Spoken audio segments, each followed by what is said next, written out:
चलिए बिना किसी देरी के सीधे मुद्दे पर आते हैं। आज का ये मास्टर क्लास कोई आम सेशन नहीं होने वाला है। हम एक बेहद तेज और जबरदस्त सफर पर निकलने वाले हैं, जहां 2025 के नोबेल पुरस्कारों से लेकर भारत के ऐतिहासिक विजेताओं और रोजमर्रा की सबसे अहम खबरों का एकदम नॉन स्टॉप विश्लेषण करेंगे। कमर कस लीजिए, क्योंकि जानकारी का ये तूफान अब रुकने वाला नहीं है। ये समझ लीजिए कि ये एक बिना रुके चलने वाली नॉलेज मैराथन है। एक के बाद एक बेहद ज़रूरी और हाई डेंसिटी फैक्ट्स आपके सामने आने वाले हैं। कोई ब्रेक नहीं, कोई रुकावट नहीं। आगामी परीक्षाओं और जनरल नॉलेज के लिए ये अचूक हथियार साबित होने वाले हैं।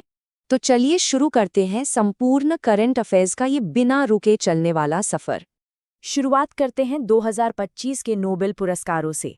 अब देखिए, इनके नाम याद रखना अक्सर बहुत सिरदर्द का काम होता है, राइट? तो हमने कुछ मज़ेदार ट्रिक्स बनाई हैं। सबसे पहले मेडिसिन। ट्रिक है, मेरी फ्रेंड सीमा को मेडिसिन दो। बहुत आसान है। मेरी से मैरी ब्रूनकोप, फ्रेंड से रेमस डेल और सीमा से शिमोन्स कागुची। इन्हें इम्यून सिस्टम की सहिष्णुता के लिए ये प्राइज मिला है। अब आते हैं भौतिकी यानी फिजिक्स पर। इसकी ट्रिक थोड़ी देसी है। भौजी ने देवर को जान से क्यों मारा? भौजी से भौतिकी, देवर से मिशेल देवरोट, जान से जॉन क्लार्क और मारा से मार्टिनेज। इन लोगों ने माइक्रोस्कोपिक्स क्वांटम मैकेनिकल टनलिंग में कमाल किया है। और भाई, केमिस्ट्री की ट्रिक तो और भी मजेदार है। रिचर्ड को इस उम्र में इतनी सुसु कैसे लागी? रिचर्ड से रिचर्ड रॉबसन, उम्र से उमर यागी और सुसु से सुसुमु कितागावा। इन्हें मेटल ऑर्गेनिक फ्रेमवर्क्स के लिए केमिस्ट्री का नोबेल मिला है ना? बिल्कुल दिमाग में छप जाने वाला तरीका। इसी रफ्तार को बनाए रखते हैं। अब बात लिटरेचर यानी साहित्य की। ट्रिक सुनिए, लाश को हर कोई सही से जलाओ। इससे आपको हंगरी के लेखक लाश जलो क्रास जनो का नाम तुरंत याद आ जाएगा, जिन्हें उनकी शानदार और दूरदर्शी कृतियों के लिए ये सम्मान मिला है। शांति के नोबेल पर आते हैं, जो खास तौर पर ऑस्लो में दिया जाता है। इसकी ट्रिक है, कोरोना में मरने से शांति हो गई। इससे वेनेजुएला की नेता मारिया कोरिना मचाडो का नाम एकदम याद रहेगा। और आखिर में 1968 में शुरू हुआ इकोनॉमिक्स का नोबेल। ट्रिक है, फिलिप ने पीटर को पैसे के लिए मार दिया और जेल चला गया। फिलिप से फिलिप अगेन, पीटर से पीटर हॉबिट और जेल से जोएल मोखिर। इन्हें सस्टेनेबल डेवलपमेंट के सिद्धांत के लिए ये प्राइज मिला। सच बता रहा हूँ, ये ट्रिक्स आप भूलने वाले नहीं हैं। अब इन अंतर्राष्ट्रीय नामों के बाद जरा अपने देश के उन महान लोगों पर नजर डालते हैं जिन्होंने भारत का नाम रोशन किया। 1913 से शुरू करते हैं।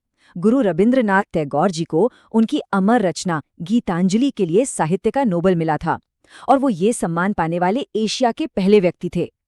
फिर 1930 में सीवी रमन जी को रमन प्रभाव यानी प्रकाश के प्रकीर्णन के लिए फिजिक्स का नोबेल मिला। 1968 में मेडिसिन के क्षेत्र में जीन के कृत्रिम संश्लेषण के लिए हरगोविंद खुराना जी को ये प्राइज मिला। और फिर 1979 में मदर टेरेसा शांति का नोबेल भारत को दिलाने वाली पहली भारतीय महिला बनी। क्या गौरवशाली इतिहास है। ये लिस्ट यहीं खत्म नहीं होती। 1983 में सुब्रमण्यम चंद्रशेखर जी ने तारों की संरचना और चंद्रशेखर सीमा के लिए फिजिक्स का नोबेल जीता। 1998 में अमर्त्य सेन जी को पब्लिक वेलफेयर स्टेट के कॉन्सेप्ट के लिए इकोनॉमिक्स का नोबेल मिला। फिर 2001 में वीएस नायपॉल को साहित्य के लिए, और 2009 में वेंकटरमन रामकृष्णन जी को राइबोसोम की संरचना पर शानदार काम के लिए केमिस्ट्री का नोबेल मिला। आगे बढ़ें तो 2014 में कैलाश सत्यार्थी जी को उनके बचपन बचाओ आंदोलन के लिए शांति का नोबेल मिला। और हाल ही में 2019 में अभिजीत बैनर्जी को गरीबी कम करने के बेहतरीन प्रयासों के लिए अर्थशास्त्र का नोबेल दिया गया। ये वो नाम है जिन पर हम सभी को गर्व है। चलिए, इतिहास के पन्नों से निकलकर सीधे आज के गर्मागर्म करंट अफेयर्स पर आते हैं। इंटरनेशनल बुकर प्राइज 2026 की घोषणा हो चुकी है, और इस बार ये ताइवान की एक किताब को मिला है जिसका नाम है ताइवान ट्रैवलॉग। इसे यांग शुआंग जी ने लिखा है और अंग्रेजी में ट्रांसलेट किया है लिन किंग ने। ये किताब असल में मैंडरिन भाषा में लिखी गई थी और 1930 के दशक के ताइवान पर आधारित एक बहुत ही खूबसूरत प्रेम कहानी है।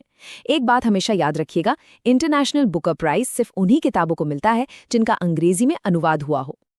अब एक बहुत बड़े अंतर्राष्ट्रीय सम्मान की बात करते हैं। रोम में स्थित फूड एंड एग्रीकल्चर ऑर्गेनाइजेशन यानी FAO ने प्रधानमंत्री नरेंद्र मोदी को प्रतिष्ठित एग्रीकोला मेडल 2026 से सम्मानित किया है। ये सम्मान उन्हें मानव कल्याण, खाद्य सुरक्षा और पर्यावरण को ध्यान में रखकर किए गए सतत विकास के लिए मिला है। यहाँ एक दिलचस्प फैक्ट ये भी है कि इससे पहले 2008 में पूर्व प्रधानमंत्री मनमोहन सिंह जी को भी ये मेडल मिल चुका है। अब चूंकि रोम की बात निकली ही है तो इटली से जुड़ी एक और बहुत अहम खबर है। भारत और इटली दोनों ही दुनिया की बेहद पुरानी और समृद्ध सभ्यताएं हैं। इन दोनों ने मिलकर आधिकारिक तौर पर साल 2027 को कल्चर और टूरिज्म का साल घोषित कर दिया है।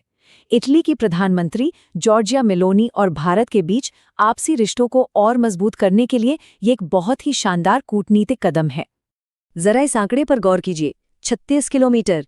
ये कोई छोटी मोटी दूरी नहीं है। हाल ही में यूनेस्को वर्ल्ड हेरिटेज कन्वेंशन के एक ऑफिशियल सर्वे ने ये पक्का कर दिया है कि राजस्थान के कुंभलगढ़ किले की दीवार दुनिया की दूसरी सबसे लंबी दीवार है। जी हाँ, चीन की विशाल दीवार के ठीक बाद मेवाड़ के महाराणा कुंभा ने अरावली की पहाड़ियों में से बनवाया था। और ये इतनी खास है कि जब तक आप बिल्कुल इसके पास ना पहुंच जाएं, आपको पूरा किला दिखाई ही नहीं देगा। एकदम अचंभित करने वाला तथ्य है। अब एक और चौंकाने वाला नंबर बताता हूँ, 400 साल। जम्मू कश्मीर के अनंतनाग जिले के काजीगुंड गांव में एक 400 साल पुराना उत्सव फिर से जिंदा हो गया है। इसका नाम है पंजत उत्सव। ये सिर्फ नाच गाने का त्योहार नहीं है, इसका असली मकसद है कम्युनिटी को एक साथ लाना और हमारी नदियों को बचाना। इसमें लोग बैत की टोकरियां बनाते हैं और नदियों या झरनों से गाद और कचरा बाहर निकालते हैं ताकि बसंत के मौसम में पानी एकदम साफ और निर्मल रहे। क्या कमाल की सोच है। इस तेज सफर में अब बात करते हैं राज्य स्तर के कुछ अहम अपडेट्स की। भारत फोर्ज लिमिटेड ने आंध्र प्रदेश के विशाखापट्टनम में देश की पहली private marine gas turbine facility लगाने का ऐलान किया है। ये अपने आप में एक बड़ा कदम है। वहीं दूसरी तरफ डिजिटल फील्ड में हरियाणा सरकार ने श्रम मित्र नाम का एक ऐप लॉन्च किया है। ये एक बिल्कुल फ्री डिजिटल रोजगार प्लेटफॉर्म है। इसका काम है राज्य के श्रमिकों और काम देने वालों को एक ही जगह पर कनेक्ट करना, ताकि सही हुनर वाले को सही काम बिना किसी परेशानी के मिल सके। चलिए अब एक क्विक रैपिड फायर राउंड हो जाए। भरत सिंह चौहान को 2026 से 2030 तक के लिए कॉमनवेल्थ शतरंज संघ का अध्यक्ष बना दिया गया है। किताबों की बात करें तो हमारे चहेते लेखक रस्किन बॉन्ड ने देहरादून से अपनी नई किताब all time favourite friendship stories release कर दी है। और अगर महत्वपूर्ण दिनों की बात करें तो 21 मई को अंतर्राष्ट्रीय चाय दिवस मनाया गया। इसका मुख्य आयोजन FAO हेडक्वार्टर्स रोम में हुआ था और इसकी थीम थी ग्रोथ और सबको साथ लेकर चलना। हमारी इस इन्फॉर्मेशन मैराथन का आखिरी और बहुत ही अहम आंकड़ा है 30%। ये पर्यावरण और ईंधन से जुड़ी एक बहुत बड़ी डेवलपमेंट है। ब्यूरो ऑफ इंडियन स्टैंडर्ड्स यानी BIS ने आधिकारिक तौर पर एथेनॉल ईंधन सम्मिश्रण मानकों को E30 तक बढ़ा दिया है। आसान भाषा में कहें तो अब पेट्रोल में 30% तक एथेनॉल मिलाने को हरी झंडी मिल गई है। पहले हमारा टारगेट E20 था, लेकिन अब हम तेजी से E25, E27 होते हुए 30% ब्लेंडिंग की तरफ छलांग लगा रहे हैं। ये एक बहुत बड़ा गेम चेंजर साबित होने वाला है। तो क्या सटीक ज्ञान का ये लगातार प्रवाह आपकी आने वाली परीक्षाओं की मास्टर की साबित होगा? बिल्कुल होगा।